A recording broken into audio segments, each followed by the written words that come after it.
Hello, I'm John Rossi, a touring drummer with a love of all things animal.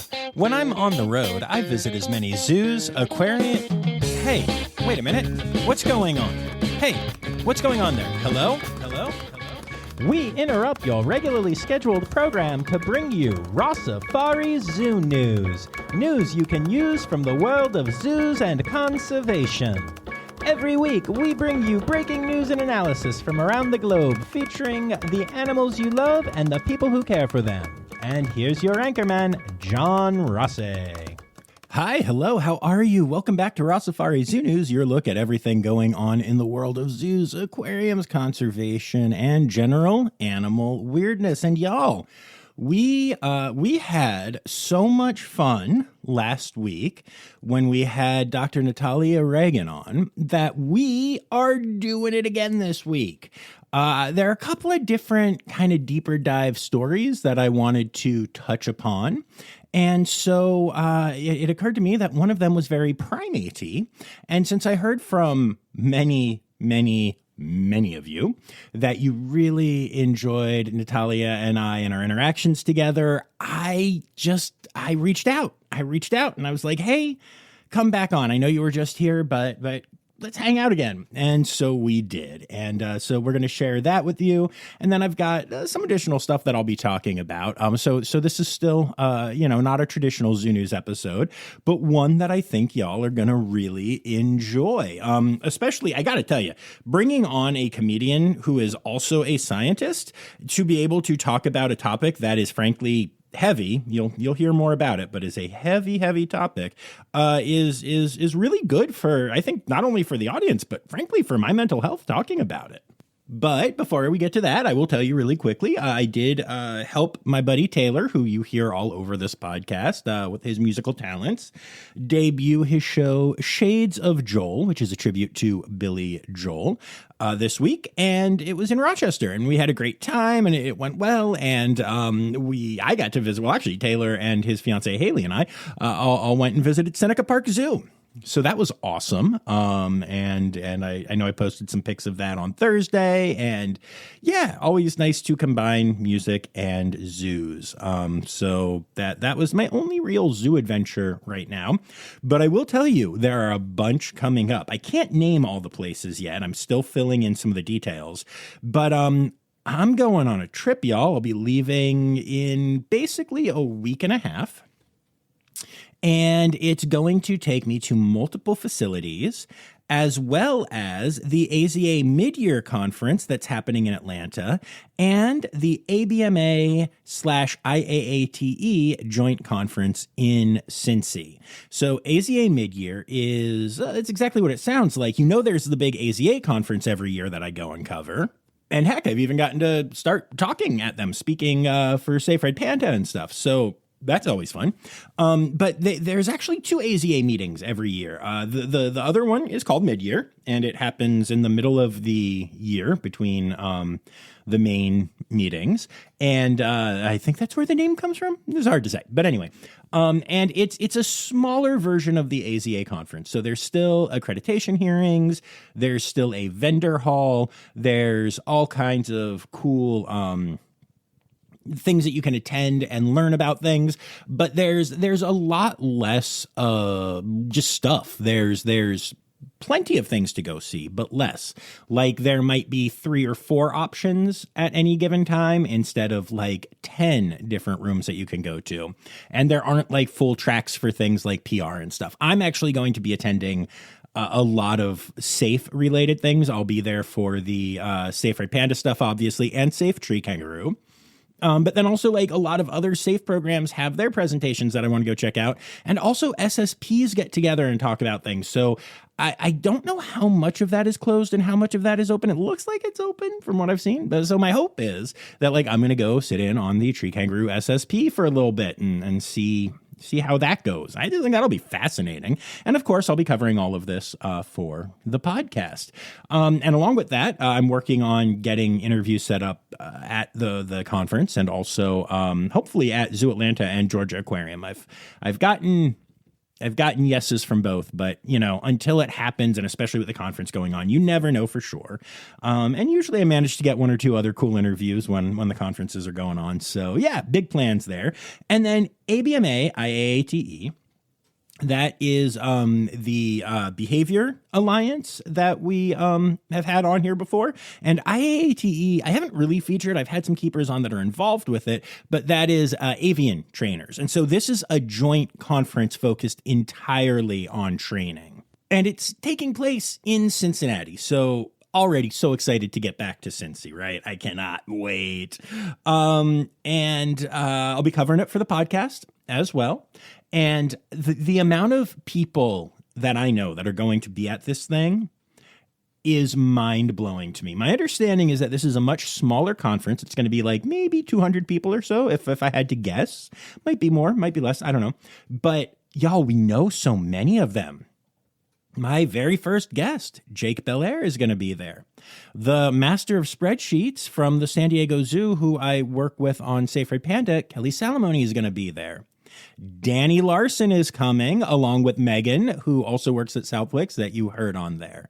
The whole team from NEI is going to be there. So we're talking Amy Fennell, who is alive. She's going to be there. Steve Martin is going to be there. Wouter Stillard, who used to be at NEI and now does independent stuff and has been on the pod and also was at Wildlife World Zoo doing contractor work there when I was there. All kinds of stuff is going to be there. I can't even wait. There are more people, and I'm losing my mind. It's going to be the most fun thing ever. I cannot wait to cover it for y'all. And again, as I travel between them, I'm still working out details. I'm hoping to get in at least a few more interviews. So this should be an amazing couple weeks for the podcast. And then after that, I have to take a trip to New England. So I'm going to probably go hang out with Danny some more and probably try to get something at Roger Williams Park Zoo, because I haven't been there in a minute and I miss it, and you miss them and we love them. Okay. Enough of all of this. I have said more than enough, actually. We're going to get to the Zoo Newsy stuff. But before we do, make sure you hit subscribe. Make sure you're following along on the socials at Rossifari, at Rossifari Pod on the TikTok machine. And if you see any Zoo News stories, don't forget to send them my way. RossiFariPod@gmail.com. Eventually, we'll get back to regular Zoo News episodes, probably. But until then, here's this.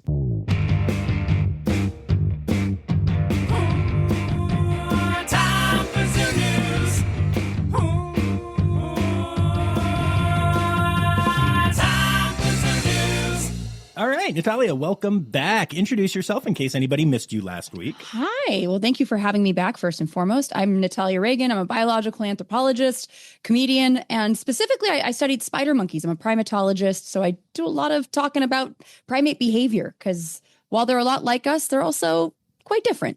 Absolutely. And last week we had you on. We talked about Punch, the viral monkey.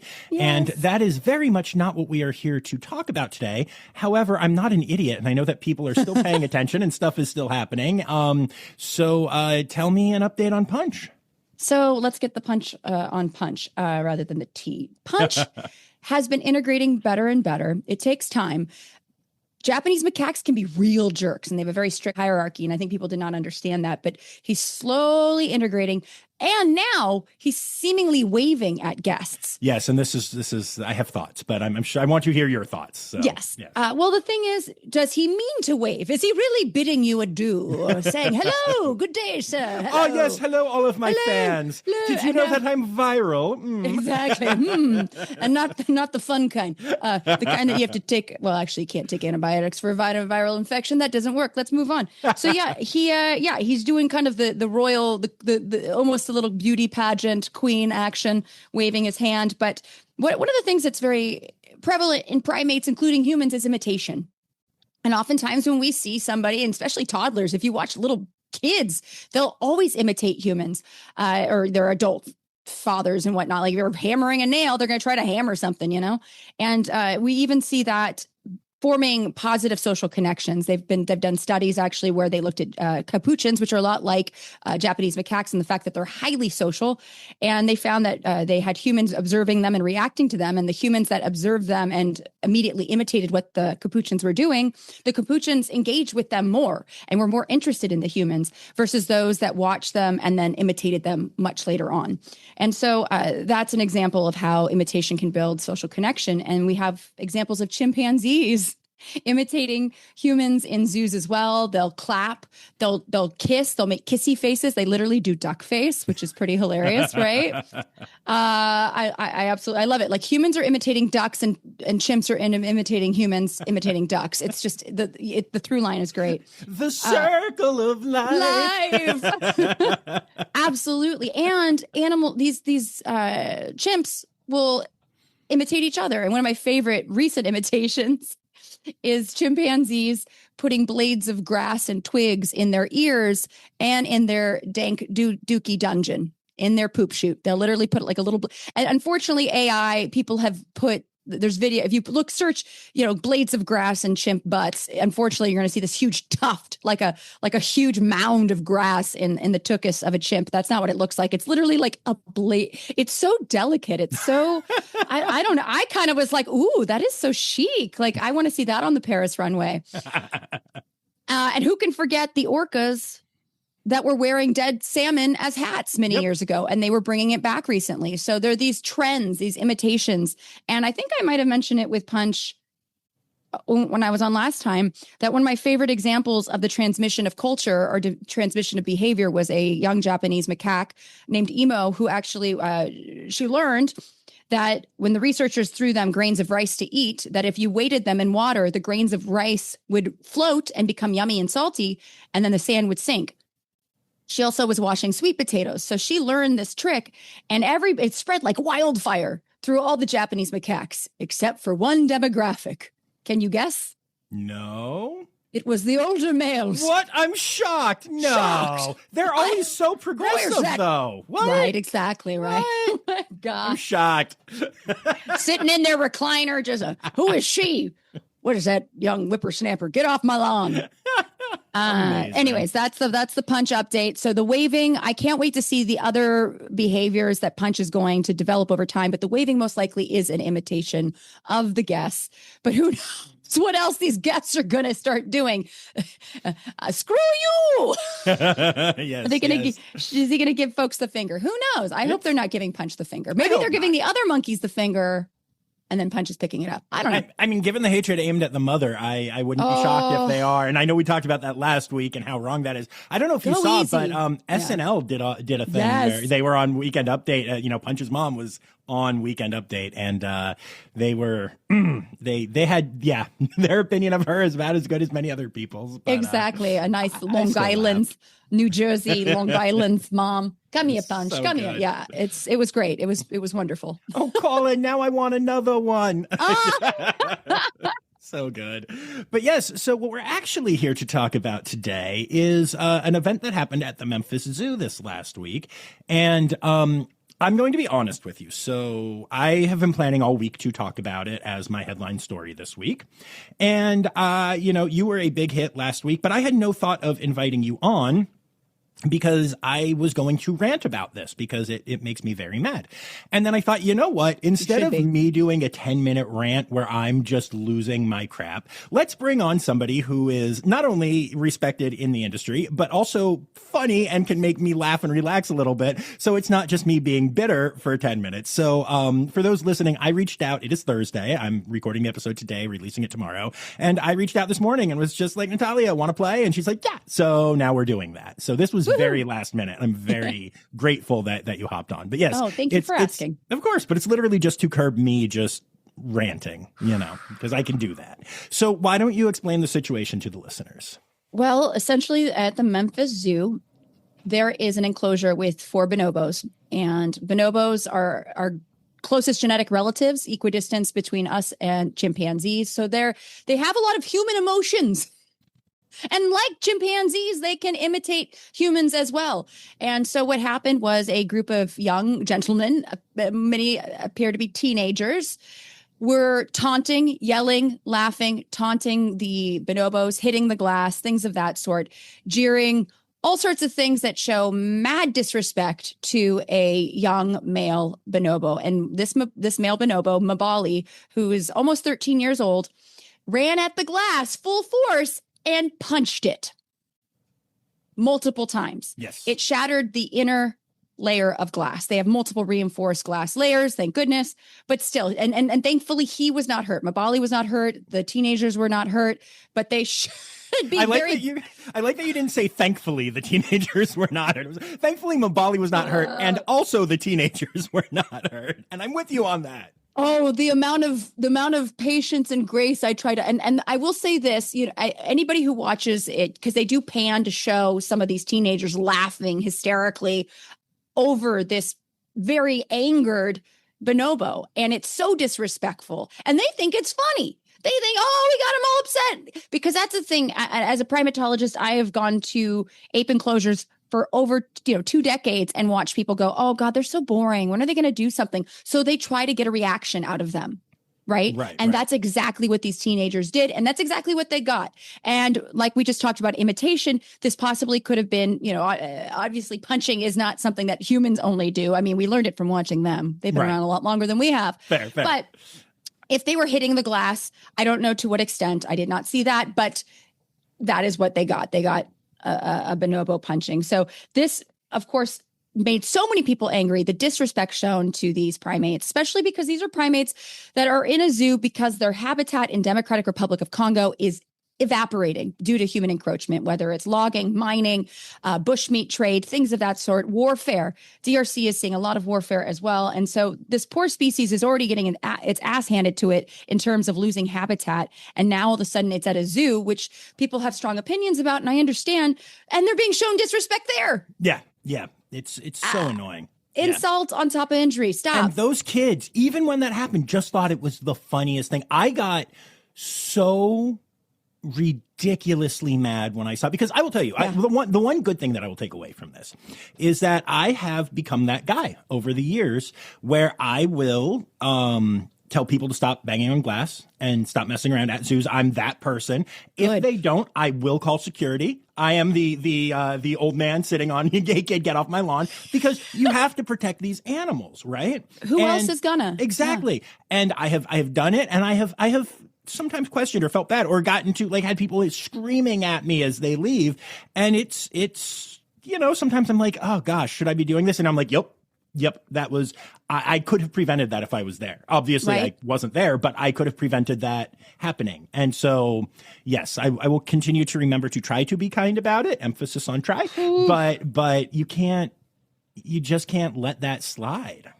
No, and the way the Memphis, and trust me, the rage that I felt when they panned to show that one kid laughing. Oh my gosh. After this happened, I was crying because it was like rage tears, because I was thinking these poor bonobos are just trying to, enjoy their freaking day. Yeah. And, and the Memphis Zoo showed such grace and generosity of spirit to these young men.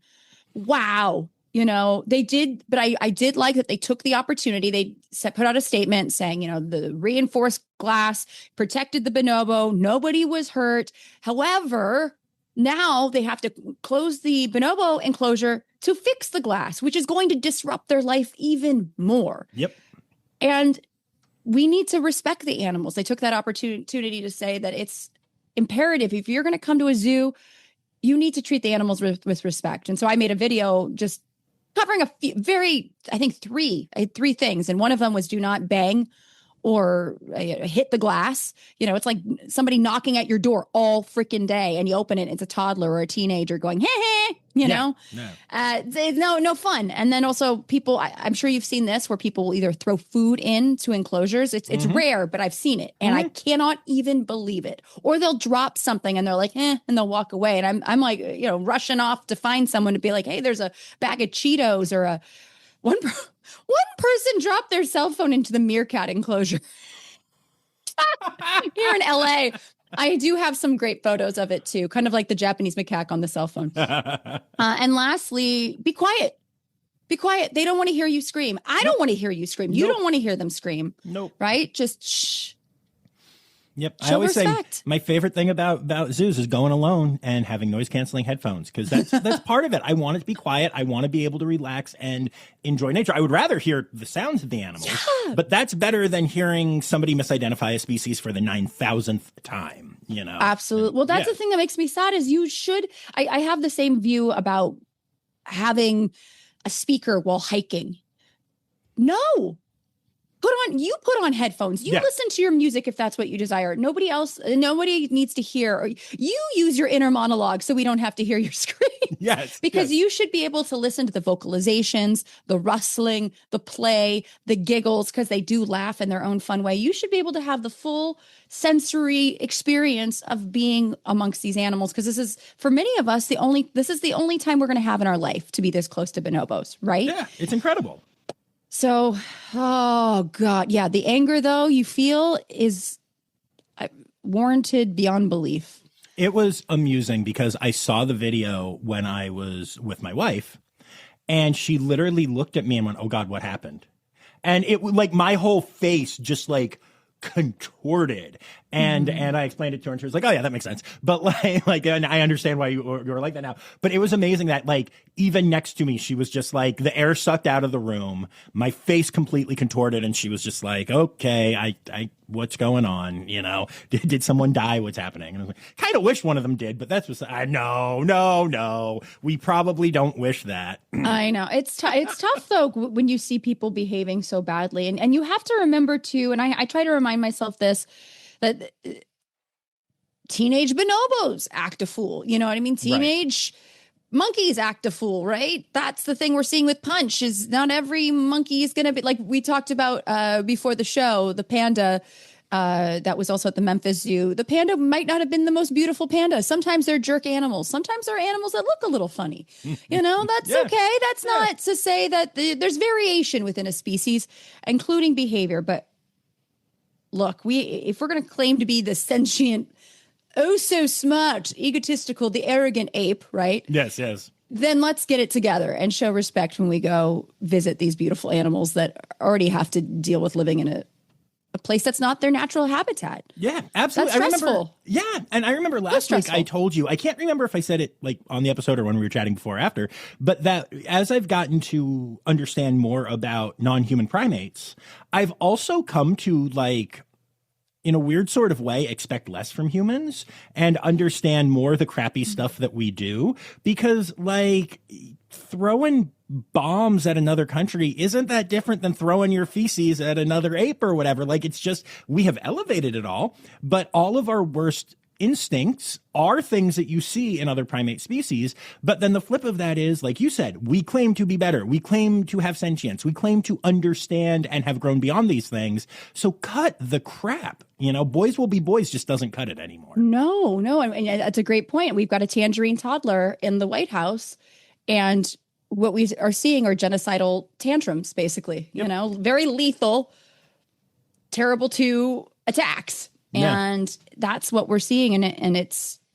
heartbreaking because it's real. And people, I think, forget that. And I deal with a lot of folks saying that primates are so mean. Aren't chimps terrible? They're so mean. They're so aggressive. They kill. And last I checked, I have not met a species that is, other than humans, that has committed complete genocide. Or attempted multiple times throughout history that we know of.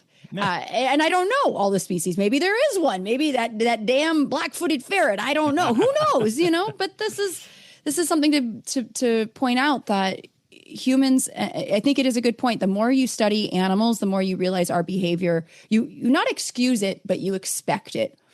You expect it because you realize at the core of it, we are animals. Those teenagers were behaving like teenagers. The worst kind of teenagers. And it really just, it's disheartening, but it's one of those things where you have to remind yourself that hopefully, I hope they learned something. Yeah. And I hope they, you know, took it out on the bonobo instead of on like other kids in their school and stuff. Cause boy, that sure just seemed like normal bullying to me. Yeah.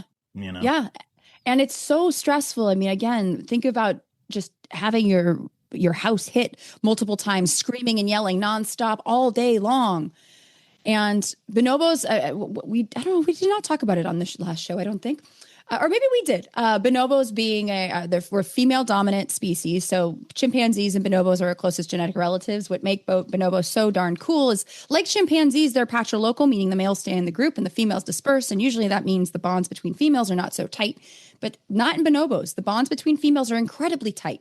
And the females are dominant. They control access to food and all sorts of, can gang up on males that are behaving badly, things of that sort. Part of me almost wondered when I saw that male react I wonder if maybe he has some aggression from other aggression he might be experiencing. I don't know. I don't want to speak out of turn because I don't know what's going on between the females in his enclosure.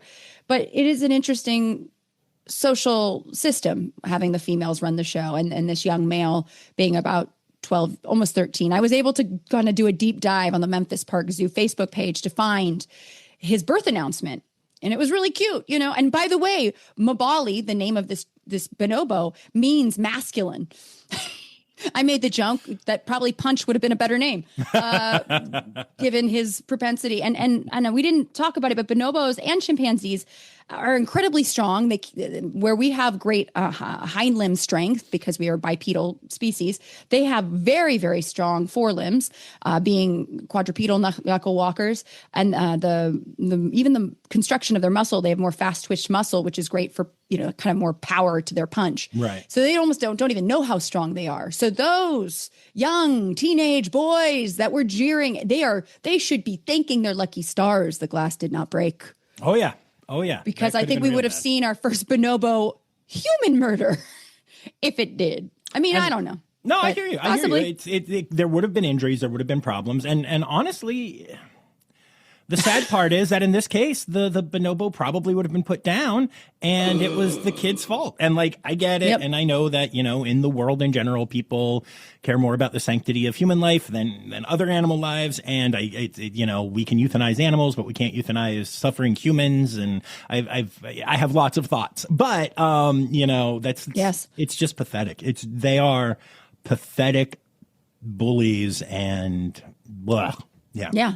Bleh is right. Yeah. And although, it's so hard because it comes from a place of ignorance. And I just hope that they learn something. Yeah. You know what I mean? It comes from a deep, probably ignorance, probably fear, probably insecurity, but it's not our problem and our job to cure all these young men and teach these young men to not be bullies, to not, take it a step further, be cruel to women, to objectify, things of that sort. Because clearly they're objectifying and treating this bonobo subpar. Who knows who else is getting, like you said, the short end of the stick. So I just, it really pains me to see this sort of behavior because this is the kind of stuff that you're like, he's going to grow up to be like a crypto bro. Yeah, 100%. Andrew Tate. Yep, 100%. And while it would be completely inappropriate for me to say that I personally believe that every boy there probably has a micro penis, I can't say it, so I just won't say that every boy there probably had a micro penis. It would be wrong to say that they all have really tiny dicks and really tiny brains to go along with them. So Baby I will carrots. Not say that. Yeah, no, yes. Yeah, mm-hmm. Little gherkins. Yeah, little gherkins, little chode. Ahoy, you dusty chodes!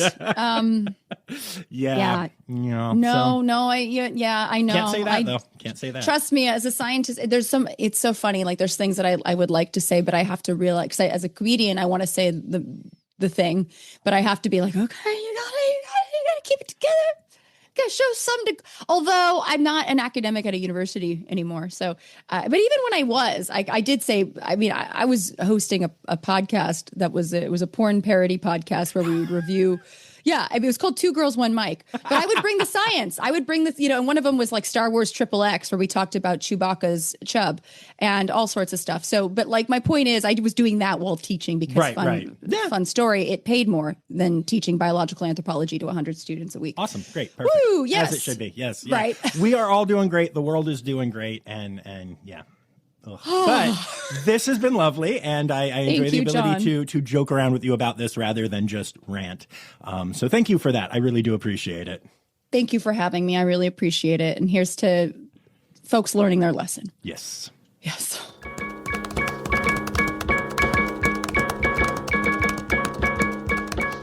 Well, yeah, obviously I loved that a lot, and that was a lot of fun. I do have one other zoo news story that I wanted to talk about this week, and I kind of wanted to this is fascinating to me. So, goodness, 2-3 weeks ago now, I told y'all about something called the Support Local Zoos Act. And what I had seen of it, it is basically a proposed law right now that is going through Congress that would weaken the Big Cat Public Safety Act and some other things, make it maybe a little bit easier for roadside zoos and unaccredited zoos and other places that are more questionable than less in some cases to get big cats and other exotic animals that recently have gotten some extra protections thanks to that Big Cat Public Safety Act. So word of this has been trickling out and getting to more places, that I respect, and I've been curious to see the responses, and so I've been tracking those, and not surprisingly, many anti-zoo groups have come out against it. There are your standard ones saying that all zoos are, blah, blah, blah, all the bad things. And then groups like, PETA and stuff that do occasionally partner with the AZA while also still being opposed to zoos at large, but, kind of walking that line a little bit more. They're all very opposed to this, right? And from what I've seen, sanctuaries, and again, friendly reminder, just because a place uses the word sanctuary, that doesn't mean anything. There's no legal standing that you need to have to get that title. Anyone can call themselves a sanctuary, but what a good sanctuary is, and the good sanctuaries that I follow and look at, they have all come out very much in opposition to this bill. And by the way, I want to pause here for a moment and say thank you. I heard from a lot of you who when I did talk about this, said that you were reaching out to your senators or your congressmen or to people on Capitol Hill in general to let it be known that you weren't interested in this. And I love that we got some movement going that way. It's very exciting. I constantly love what this community does. But yeah, so I find this next bit semi-interesting. The AZA has not come out with a statement about this yet, about the act at all, from what I have seen. To be fair, I did not reach out and ask for one, mainly because I know it's still early in the legislative process for this, and I feel like they will. If I don't hear anything next week, I might reach out to my contacts there and see if they have any thoughts. But the part that surprises me is that the ZAA has come out in favor of this legislation, so much so that representatives from the ZAA actually went to Washington, D.C. this week to express their support for the proposed legislation. Now, my rule has always been simple. I want accredited zoos and aquariums on this podcast, and that can mean AZA or ZAA. Obviously, if we're not in the United States, it can mean whatever accreditation bodies are out there, whether it's BIAZA or WAZA or the other ZAA, which is the one in Australasia. But yeah, AZA, ZAA, it's all good to me. And some of my favorite facilities that I've been to are ZAA facilities. Danny Larson comes to us from Southwick Zoo, which is a ZAA facility. Wildlife World Zoo is a ZAA facility, and y'all know I love my time there. Tanganyika is a ZAA facility, and again, I love those people. I love those animals. My time there was incredible. I can't wait to get back. And so now I find myself a little confused. Because this is not a group that I would have thought would be supporting this bill. Also, I totally realize that I keep calling this the Support Local Zoos Act. It's the Protect Local Zoos Act, and they say it supports local zoos, and I feel like a moron. I apologize, but I'm not going to go back and re-edit all of this because y'all get what I'm saying. So the ZAA argues that the bill restores balance, reduces regulatory confusion for licensed, accredited, or USDA-regulated facilities, and strengthens science-based wildlife care. I don't understand how they say that. I see this as having a lot of loopholes. So I wanted to share this with y'all, though, because, I try and show both sides of an issue when there are those both sides. And I try to be fair. And I came out very, very anti the Protect Local Zoos Act on this podcast. And now I'm finding out that an organization that I really love and respect has come out in favor of it. And then the other big accreditation body in the States hasn't said boo yet. And I got to tell y'all, the AZA did come out in favor of the Big Cat Safety Act and worked with a lot of groups, including PETA, to get it passed. So what is my conclusion with all of this? Oh, that's cute. That implies that there's an easy answer. And I don't have one. Not yet, anyway. If I were voting on this bill tomorrow, spoiler alert, I am not. Based on everything I've seen and read so far, I would vote no.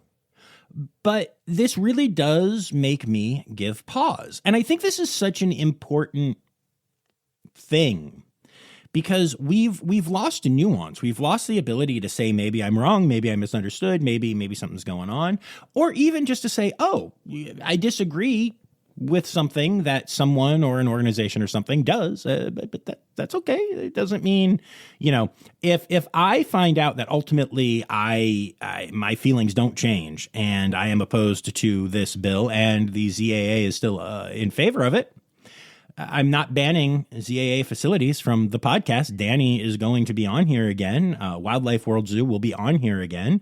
Obviously, they're great places. I've been not just to them, but behind the scenes, all over them. I know how much they care about their animals and the welfare of animals and the conservation work they do and the husbandry they do and the training that they do, all of the things.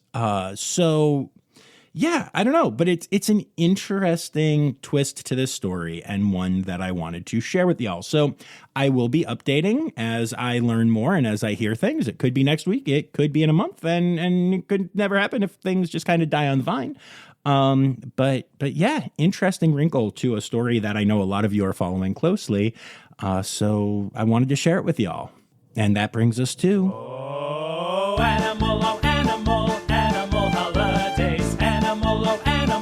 Animal holidays. Hey! All right, y'all. It is March, which is Dolphin Awareness Month, and is also my birth month. Yay! It's my favorite month of the year. My birthday is March 31st. I'm actually going to be at the ABMA IATE conference for my birthday, and I'm hoping to get a bunch of friends and people together to go out to dinner one night and celebrate my birthday with a bunch of Rossifari people from all around the country. And if that actually happens, conferences get crazy, but if that actually happens, I might just explode from joy, honestly. So here's hoping. But yeah, like I said, it's also Dolphin Awareness Month. And then here's the crazy thing. So today is the 6th, which is the end of National Aardvark Week. And then, y'all, there's nothing. This whole rest of the week, there is nothing until the 14th. And then between the 14th and the 29th, we have so many days, including, I'm looking ahead here, right? On the 23rd, it's Chinchilla Day, World Bear Day, Coyote Day, National Puppy Day. It's 4 days. Meanwhile, they're just like, there's just a week plus here with nothing from the 6th to the 14th. There's nothing. So those are your animal holidays for the week, except there aren't any, except for kind of National Aardvark Week and then part of Dolphin Awareness Month.